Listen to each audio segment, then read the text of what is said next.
Madame la présidente, Mariam Radjavi, mesdames et messieurs les membres de la résistance contre le régime iranien, mes chers amis, c'est avec une énorme stupeur que j'ai pris connaissance de l'élection présidentielle qui s'est déroulée donc, le 18 juin 2021, journée d'ailleurs de l'appel du général de Gaulle qui appelait à la résistance, donc c'est un signal.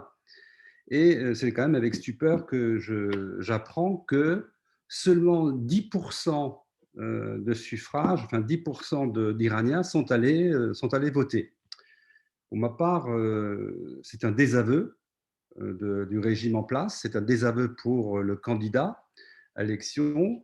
Comment peut-on gouverner un pays, gérer un pays qui est en très très grande difficulté, pays qui connaît une crise économique épouvantable, qui connaît un taux de chômage extrêmement élevé, comment, avec 10% des suffrages, on peut exercer et redresser le pays?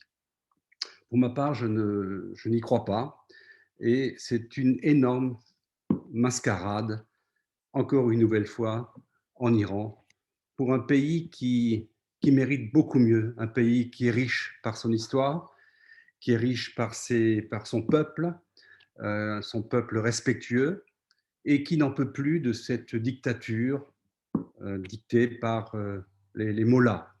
Il faut absolument séparer l'État de la religion.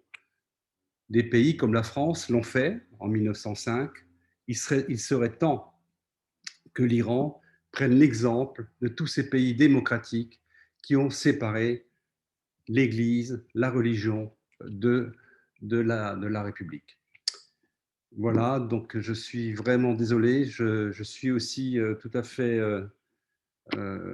sensible, extrêmement reconnaissant des actions qui sont menées par la résistance iranienne qui se trouve en France, par ces femmes et ces hommes qui combattent, qui résistent à à ce régime qui impose la terreur, la souffrance, la torture, la mort. Ça n'est plus du tout une situation que nous devrions connaître au XXIe siècle. Voilà pour ma part le message que je veux délivrer.